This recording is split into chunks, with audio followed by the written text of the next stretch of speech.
Hello Internet, my name is Professor Cunningham and I want to help you learn math. Now why would I want to do that? Why would I use YouTube to do it? Why do you even want to learn math in the first place? Why is a raven like a writing desk? These are all very important questions, but more important than that is the act of asking them. Math isn't the kind of skill that you can just pick up by watching somebody and not asking any questions. You have to ask questions. You have to ask all of the questions. You have to be that student who puts your hands up every single time the teacher takes a breath. Now, I know that's intimidating, and I know it's very difficult. I know sometimes you might think that the rest of the class will hate you if you ask too many questions. Well, I'm here to tell you that 9 times out of 10, when you ask a question, someone else in the class also had the same question but was too afraid to ask. So question everything. Do not take anything I say at face value. Do not take anything your teachers say at face value. Always, always try to understand why. If you're one of those students that has extreme social anxiety and the mere thought of putting your hand up sends you into a panic, then that's okay too.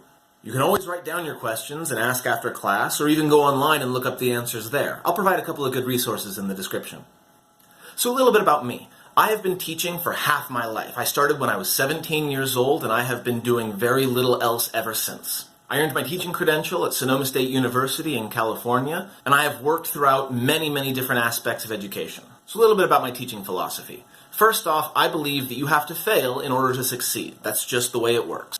For some reason, we as a culture, both students and teachers, seem to have this idea that you have to be good at math instantly. It has to be something that you learn the first time without asking any questions, and if you don't learn it, then you fail, and that's it, you're done, your grade is ruined, and that's all. I don't believe that. I don't have that same philosophy. I believe that you have to start out being really bad at something in order to get good at it. That's the way it works. After all, you were bad at breathing at one point in your existence. You weren't very good at walking when you first tried. You couldn't say any words when you first tried. It takes time to learn these things, and it takes some people longer than others. It takes some people more effort than others, and I know that it always seems like there are those students who understand everything instantly, perfectly, 100% of the time.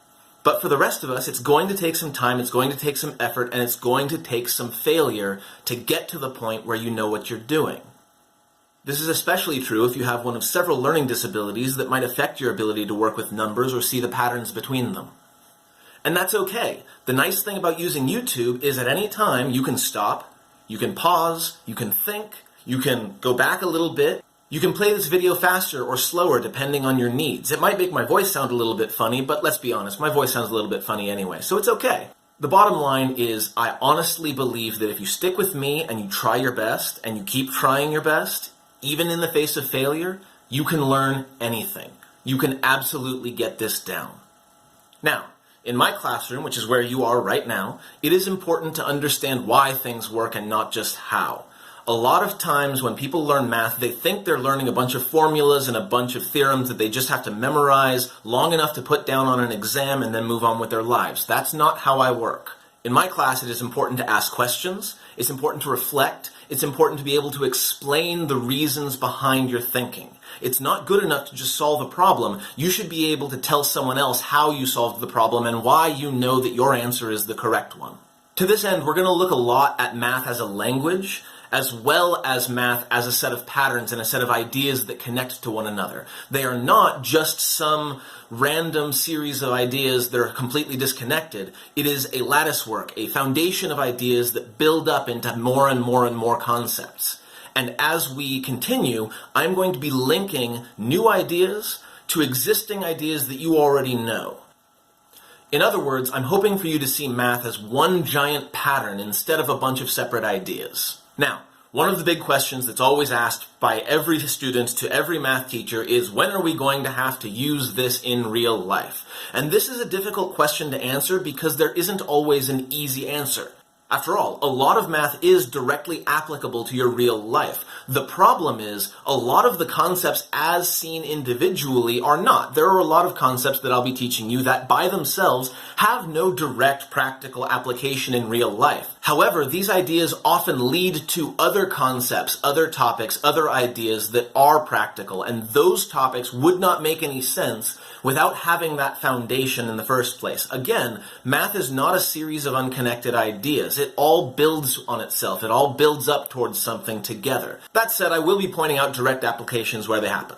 Now, my teaching philosophy comes directly out of a set of standards that are used in the United States called Common Core. Wait, don't go away. Don't turn off the video yet. I know that when people hear those two words, there is usually a very strong and very negative reaction. This is because there's a lot of misinformation out there about Common Core.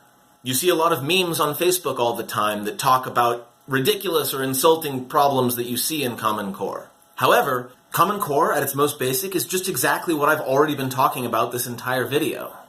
Each grade focuses on different areas, of course, but there are a few practices that tie them all together. It focuses on making sense of problems instead of just doing them mindlessly. That way, if a problem that's slightly different comes around, you don't get stuck.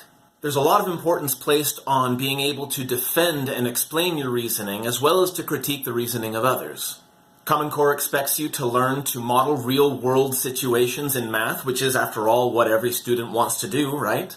You have to use what you learn precisely and strategically in order to solve problems with the minimum amount of effort. And, as I said earlier, you have to look for patterns in mathematical reasoning so that you can adapt to new situations when they come up.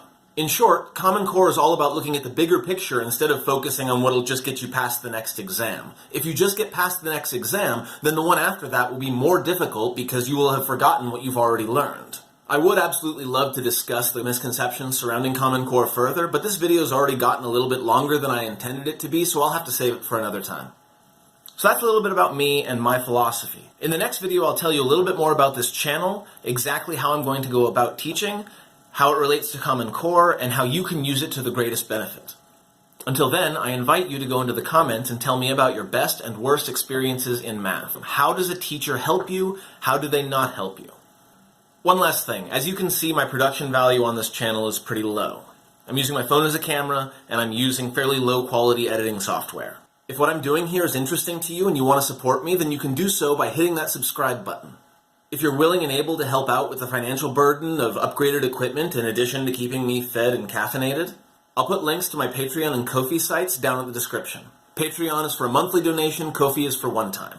That said, any kind of support is appreciated, even if you only click the thumbs up button underneath the video. Thank you very much for watching and have a mathemagical day. No, that's a terrible catchphrase. Who even thought about that? Was that me?